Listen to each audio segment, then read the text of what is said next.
नमस्कार दोस्तों, UP PCS one के यूट्यूब चैनल पे आपका स्वागत है। आज हम बात करेंगे आरओ का जो री एग्ज़ाम होना है उसमें एग्ज़ाम का नया पैटर्न क्या होगा। क्योंकि जो री एग्ज़ाम हुआ, सॉरी, जो फरवरी में एग्ज़ाम हुआ था उसमें उसके बाद आयोग ने जो इसमें कमियां थी उसको दूर करने के एक उपाय के रूप में अपना नया पैटर्न एक बनाया था। उस पुराने पैटर्न को चेंज किया था। तो हम जानते हैं उसमें नया पैटर्न में इस बार क्या होगा। तो आइए हम इसी पर बात करेंगे कि अब क्या रहेगा। अब देखिए, पहले दो पेपर हुआ करते थे, एक जीएस का और एक हिंदी का, ठीक है। लेकिन अब वो एक ही पेपर होगा। पूरा जो 200 क्वेश्चन का, पहले एक 140 प्रश्न इसमें आते थे, 60 प्रश्न इसमें आते थे, लेकिन अब दोनों को मिला के 200 प्रश्न इसी में आएंगे, एक ही पेपर में आएंगे, जिसमें 200 प्रश्न होंगे, ठीक है। 140 जीएस के होंगे, 60 हिंदी के प्रश्न होंगे। इसमें अब पहले जो है क्या, पहले 2 घंटे का पेपर हुआ करता था जीएस का, और उसके बाद 3 घंटे का गैप हुआ करता था। उसके बाद फिर 1 घंटे का हिंदी का पेपर हुआ करता। लेकिन अब जो है वो 3 घंटे का एक ही पेपर होगा एक साथ, जिसमें 200 प्रश्न होंगे, ठीक है, जिसमें 140 जीएस के होंगे और 60 हिंदी के होंगे। एक ही ओएमआर सीट रहेगी जो आपको भरनी रहेगी। 200, मान लीजिए ये ओएमआर है तो इसमें 200 क्वेश्चन, 1 से लेकर 200 तक पूरा इसमें गोला आपको भरना रहेगा, ठीक है, एक ही साथ। इसमें ये एक फ़ायदा ये हो गया, जो 3 घंटे का लगातार एक पेपर हो, एक तो थोड़ा सा ये हो जाएगा कि टाइम टेकिंग हो जाएगा, क्योंकि लोगों को अभी एक्सपीरियंस नहीं है इसका। दूसरा फ़ायदा ये हो जाएगा कि हिंदी का प्रश्न पत्र अमूमन अभ्यर्थी जो है आधे घंटे में ही या 40 मिनट में हल कर लेता था। जो उसके 30 मिनट या 20 मिनट एक्स्ट्रा बचते थे वो अब वो जीएस में यूज कर लेगा, ठीक है। अच्छा, ये इसका क्या प्रमाण है कि ये इस पैटर्न बदल चुका है। तो देखिए, आयोग ने अपना एक शुद्धि पत्र जारी किया था 30 सितंबर 2024 को लोक सेवा आयोग उत्तर प्रदेश ने जारी किया था। इसमें इसने बताया था कि ये संशोधन करते हुए निम्नवत बताया था कि प्रश्न पत्र का नाम जो है ये आरओ के लिए ही सामान्य अध्ययन एवं जीएस हिंदी दोनों के प्रश्न पत्रों की संख्या 200 और प्रश्न पत्र की संख्या जो है एक ही रहेगी, प्रश्नों की संख्या जिसमें 200 रहेगी, ठीक है। जिसमें जीएस के सामान्य अध्ययन के 140 तथा सामान्य हिंदी के 60 प्रश्न रहेंगे। निर्धारित अंक 1 रहेगा और पूर्णांक 200 रहेंगे और समयावधि 3 घंटे रहेगी, ठीक है।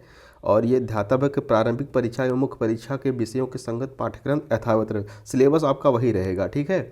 और ये संशोधन किया गया था आपको 30 सितंबर 2024 को, जो कि हमारा जो एग्ज़ाम हुआ था पहला वो फरवरी 2024 में हुआ था, 11 फरवरी शायद, तो ठीक है, वो जो जिसको कैंसिल किया एग्ज़ाम आयोग ने, ठीक है।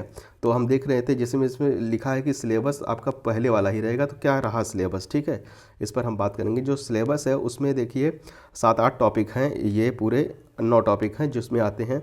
आइए हम देखते हैं। जिसमें इतिहास है, इतिहास प्राचीन, मध्यकालीन एवं आधुनिक तीनों से प्रश्न पूछता है, जिसमें प्राचीन एवं मध्यकालीन से थोड़ा सा कम लेकिन आधुनिक से ज़्यादा पूछता है, ठीक है, लेकिन इतना भी कम नहीं पूछता है, क्योंकि इनके प्रश्न, प्राचीन और मध्यकालीन के प्रश्न जो है वो प्रकृति में अपेक्षाकृत कठिन होते हैं। आधुनिक पर उतना मेहनत करके ज़्यादा मार्क्स हासिल किए जाते हैं, ठीक है। और भूगोल में विश्व भूगोल और भारत का भूगोल, ये दोनों टॉपिक से आते हैं प्रश्न, ठीक है। पिछली बार तो जितने भी पीवाईक्यू, तो भूगोल के टॉपिक से जितने थे वो सब पीवाईक्यू ही आ गया था, खासकर वर्ल्ड ज्योग्राफी तो एकदम पीवाईक्यू आ गई थी। पॉलिटी से प्रश्न आते हैं। और अच्छा, इसके प्रश्न थोड़ा सा पीसीएस के प्रश्न से उच्च स्तरीय होते हैं, तो इस बात का हमेशा ध्यान रखिएगा अपनी तैयारी के दौरान। इकोनॉमी से प्रश्न आते हैं। विज्ञान से तीनों विज्ञान से आते हैं, जैसे फिजिक्स से आ गए, केमिस्ट्री से आ गया और बायोलॉजी से आ गया, ठीक है, तीनों से आते हैं। यूपी स्पेशल पूछता है अच्छा खासा। और भारतीय कृषि, यहाँ एक एक्स्ट्रा टॉपिक है, ये नया टॉपिक है, ठीक, जिसमें जो कि हम पीसीएस की अगर एग्ज़ाम की बात करें तो उससे ये एक्स्ट्रा टॉपिक है। भारतीय कृषि यहाँ पे थोड़ा सा 2-4 क्वेश्चन पूछ लेता है, 5 क्वेश्चन हम लेके चलेंगे, 5 क्वेश्चन मान के चलते हैं, इससे पूछता है। जनसंख्या एवं नगरीकरण से यहाँ टॉपिक होता है। करंट अफेयर्स के प्रश्नों की संख्या लगभग 25 से 30 होती है, ठीक है। तो इनको आप, एक बड़ा सेक्शन है, आप इसे छोड़ नहीं सकते। ये टोटल हो गया 140 प्रश्न आएंगे, ठीक। अब सामान्य हिंदी की जिसके अंक एक एक रहेंगे तो 140 मार्क्स के ये भी हो गए, ठीक। अब हम बात करते हैं सामान्य हिंदी की, जिसमें कुल 6 टॉपिक हैं। और इसमें जो है पहला टॉपिक है हमारा विलोम का होता है, ये भी 10 अंक का होता है। वाक्य एवं वर्तनी शुद्धि, ये भी 10 अंक की। अनेक शब्दों के एक शब्द या वाक्यांश के लिए एक शब्द कहा जाता है, ये भी 10 अंक के होते हैं। तद्भव तत्सम, ये भी 10 अंक का होता है। विशेषण एवं विशेष 10 अंक। पर्यायवाची शब्द 10 अंक। 10 अंक मतलब 10 प्रश्न क्योंकि सभी प्रश्नों के अंक समान होते हैं। ठीक है, तो 10-10 क्वेश्चन इन 6 टॉपिक से आते हैं, ये 5 6। ठीक है, मैं मुख्य परीक्षा में जब आर की मुख्य परीक्षा की तैयारी करते तो यही पर्यायवाची वाला टॉपिक हट जाता है। ठीक है, अब हम बात करते हैं कि इसका एग्ज़ाम कब तक होने की संभावना है। देखिए, आयोग ने जो अपना कैलेंडर जारी किया है उसमें कई डेट जो है आरक्षित की है। ठीक है, तो हम एक अनुमान लगा के चलते हैं। देखिए, अप्रैल में 1 डेट आरक्षित है, मई में 2 डेट आरक्षित हैं, तो हम मई भी मान सकते हैं, जून भी मान सकते हैं। ठीक है, लेकिन हम अभी फ़िलहाल जून मान के तैयारी करें। अभी कोई ऐसी न्यूज़ नहीं मिल रही, शायद कमेटी की रिपोर्ट नहीं आई है कि अभी एग्ज़ाम कब तक हो जाए, कितने शिफ्ट में। आयोग शायद सेंटर के लिए अभी प्रयास कर रहा है, अगर पर्याप्त मात्रा में सेंटर मिल जाते हैं तो उनको वो अपना एग्ज़ाम करा लेगा, जल्द से जल्द करा लेगा।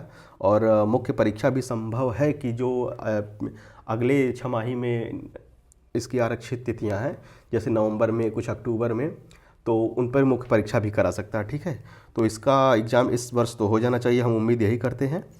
ठीक है, आप लोग बढ़िया से तैयारी करिए। Thank you.